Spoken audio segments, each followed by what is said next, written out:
Welcome to Jaztime. Jaztime.com is an online store that buys, sells, trades authentic luxury watches. We make these videos so our customers can easily choose the best watch for themselves in the comfort of their own home.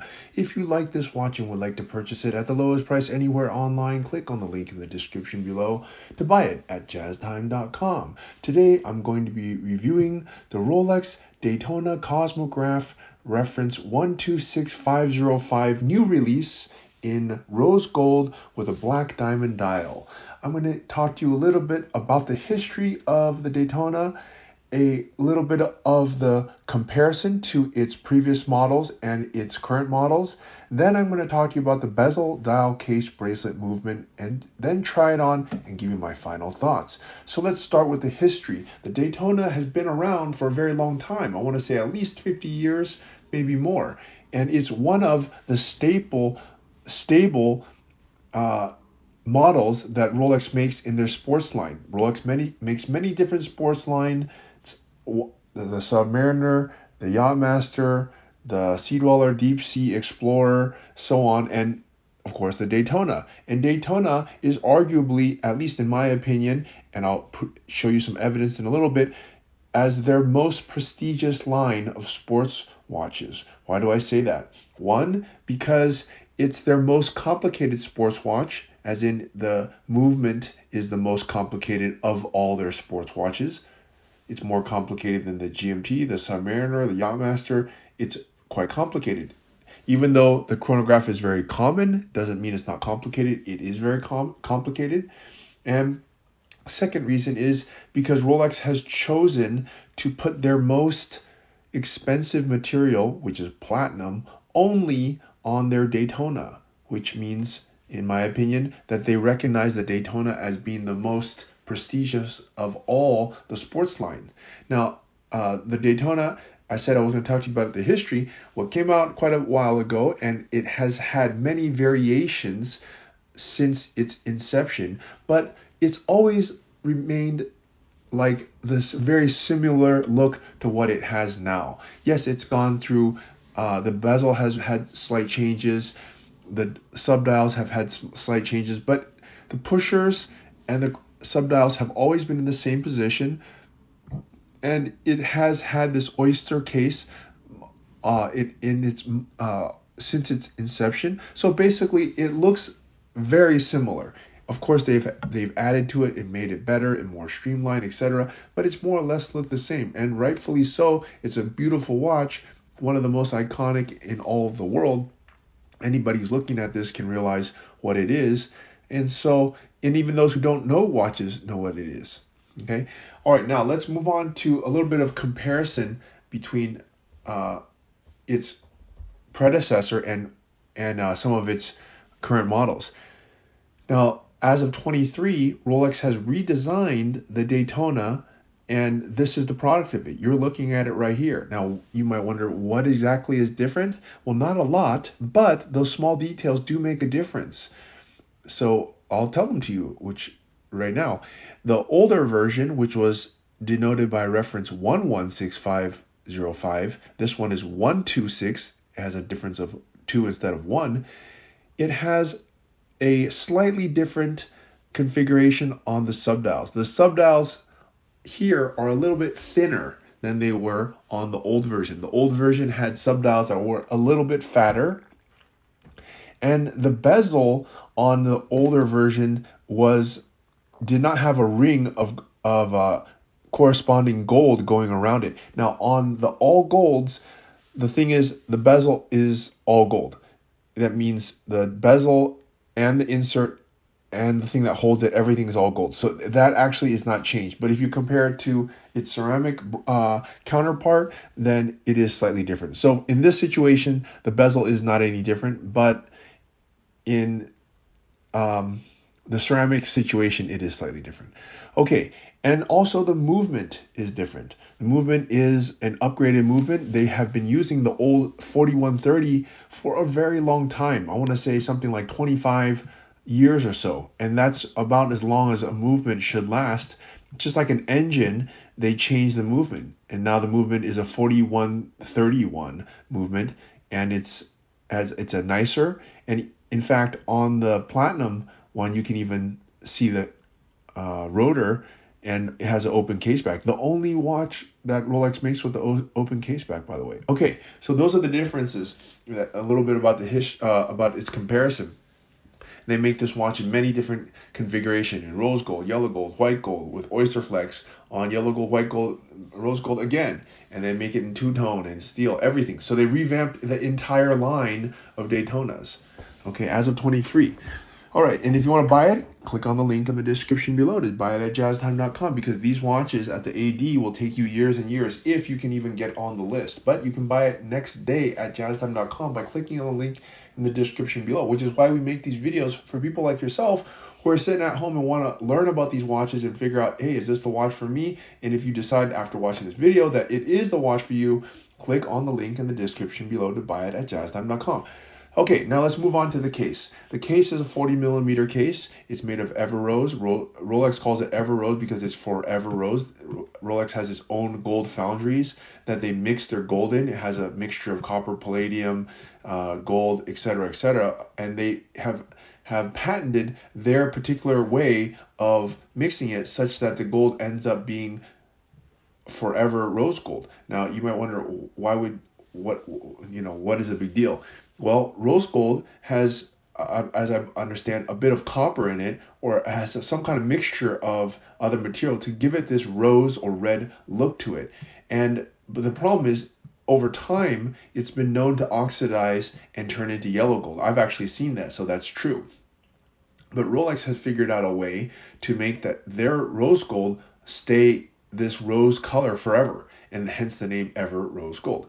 Okay, so the case itself is 40mm, and that's the longest distance across my thumb to my index, 8 o'clock to 2 o'clock position. That has not changed. Rolex, the Daytona has always been 40mm, and it's probably always going to stay that. And that's not going to change. 40mm is a standard size. It's not too big, not too small. And you have to remember, this watch has racing heritage. That the word Daytona is reference to the Daytona race. So this watch is supposed to be having racing heritage, and therefore it has a case that is streamlined, just like a race car, not like the Submariner or GMT or other ones that have a very blocky edge to them, because those don't have racing heritage. So a Submariner is a diving watch; it's not a racing watch. So if you also see the same thing in the Yachtmaster, which is also a racing watch, except it's racing yachts. This is racing cars. So when they make a racing watch, they make the case with this Oyster case, which has much more streamlined edges, softer edges, slick, more like a race, having a race theme to it. Okay, now that's so that's the case. Now let's move on to the dial. Now the dial is black. Now they also made black diamond before, but it wasn't quite as nice as this one. And why do I say that? Well, if you look at this dial, first of all, you'll notice that the dial is black, but it has the subdials in Sundust. Before they had the Sundust dial, but the problem is they had the subdials were only the outer rim was Sundust and the inner circle was black. It looked really, honestly, quite funny, and didn't really look that great. Now, as you see it here, with this Sundust subdial fully, colored in Sundust to match the watch itself, it looks spectacular. So I'm not surprised that they changed it, because the old one really was not that great, and this dial looks much better. And it's instead, and also before, the old dial was actually like a pink. On the subdials, they were much pinker. And this is much more Sundust. Sundust is a much, it has more silver in it. And as you can see, it looks fantastic. Okay, now let me turn it on its side. It's 12mm, despite the watch profile, despite the watch having more complications in it, it still has a profile of just 12mm. So that means Rolex was able to pack a complicated movement into the same amount of space that they packed a Datejust into. And they didn't have to sacrifice the thickness of it, and it made it, perfect, as you can see it here. Okay. All right, so that is the case. Now let's move on to, or that's, I guess we're talking about the dial now, right? So we finished the dial. Now Rolex made the dial in also many different configurations. As of the new, actually only 3 different configurations. They make it also the same thing black, but with no diamonds. So you can imagine the exact same thing black. And they also made the inverse of this, which is sundust in the background and black on the subdial. And it just really looks, if you compare it to the older version, it looks much better. The old Sundust, the black, and it didn't really look nearly as good as it does now. One small thing is they got rid of the baguette dial, which is, to be honest, is kind of a bummer, because that baguette diamond dial was really quite fantastic and it was an amazing seller. But I suspect that they'll bring it back because it was such a great seller. They have to reserve something in the pocket for later, right? It's a magic trick that they'll bring out in a year or two and say, wow, we released the new Daytona, and everyone will go crazy about it. So they can't release it all at once. It's just my suspicion. Okay, that is the dial. Now let's move on to the bracelet. The bracelet is not really changed from the previous year. It's still Oyster Bracelet. It has a folding Oyster safety lock clasp with a 5mm comfort extension, just meaning that you can change the size of the bracelet 5mm without having to use any tools whatsoever. And the bracelet only comes on either this Oyster Gold bracelet or on an Oyster Flex if you want to. Oyster Flex is another word for rubber bracelet. Okay? All right. Now, let's move on to the movement. Now, the movement, you can't see it anyways, but as I told you at the beginning of this video, the movement is a caliber 4131. It replaces the old 4130. What exactly is different? 1, it has a longer power reserve. 2, it's more precise. And 3, it has a nicer finish. I've actually seen this, opened it up and looked at the finish. Now, I didn't open up here, but the finish on the movement, even though it's completely changed and everything, it's still, they had a different a finish on the old finish looked very old school. These Coteau Genève swirls, and they look nice, fine, but they don't really look up to date. And be honest, it looked a little dated. So now with this newer movement 4131, it looks just much cooler, kind of like the AP movements. AP, I think, started this movement to pretty much get rid of this old school Coteau de Genève little swirls. They got rid of it, and I don't see them anymore on most of their watches, and Rolex followed suit. I don't know why, but I don't really think those look kind of dated anyways.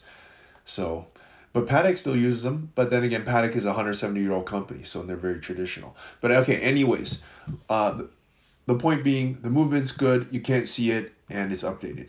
All right, now let's move on, and now it's time for me to try it on and give you my thoughts. I'm 6 foot tall, 200 pounds. I have wrist size of 7.5 inches. And as you can see, this watch is perfect. It's, for me, the Daytona is number 1. And I'm not just saying that, but if you listen to my other videos, I'll say that the Daytona is number 1. And for the reasons I told you at the beginning of this video. So my thoughts are, it's just a fantastic watch. It'll never go out of style. It's one of the coolest watches. They make tons of variations. And you can see Rolex really leans heavy into the Daytona. They make tons of variations. And why do you think that is? Well, because it's an amazing seller. It's their flagship. So they're going to make tons of models, right? And on their more entry-level ones that are not like, massive, they don't do that. The Yachtmaster is not an amazing seller for them. They have some variations, not tons, but they have some. Yachtmaster 2, for example, like they only have, I think, 3-4 variations, not a whole lot. Why? Because probably it's not really that great as compared to the Daytona. But for the Daytona, it's so good that they have tons of variations. I don't know, like 30, 50, or whatever it is, in every variation, material, dial, etc. And it's just, there's tons of them. They lean very heavy into it because it's a great watch. It looks beautiful, has amazing heritage, and if you don't like this variation, you can pick another variation. There's just tons of them. Okay, so for that reason, I'm going to give this watch 2 thumbs up. And if you want to buy it, click on the link in the description below to buy this one or other variations of it, all at jaztime.com. If you want to find out more about the watch you just saw in the video, you can just click below on Show More to see the full description. Then you can check the link next to Model as seen in video, click on it, and you will get to the proper page where you can see all the details. If you're watching on a mobile phone, you have to click on the arrow down on the right hand side below the video to see the full description. If you like this video, please give us a thumbs up. If you would like to share this video with your friends, you can use the share button below and share it on any platform you like. If you have questions, constructive feedback, want to tell us about some mistakes or misspeaks, just write a comment below. If you want to see more videos like this, you should subscribe to our channel and visit our channel page where you can find all the videos. And if you're interested in a specific watch brand, you can check out our playlists. If you want to check the price for a watch or want to buy one, remember at jaztime.com you always get a steep discount, so you should check the prices with us. If you want to know the price for a specific watch, just go to Google, type in Jaztime, plus the brand, model and the details you're interested in, and Google will find the right page for you. Thank you for watching.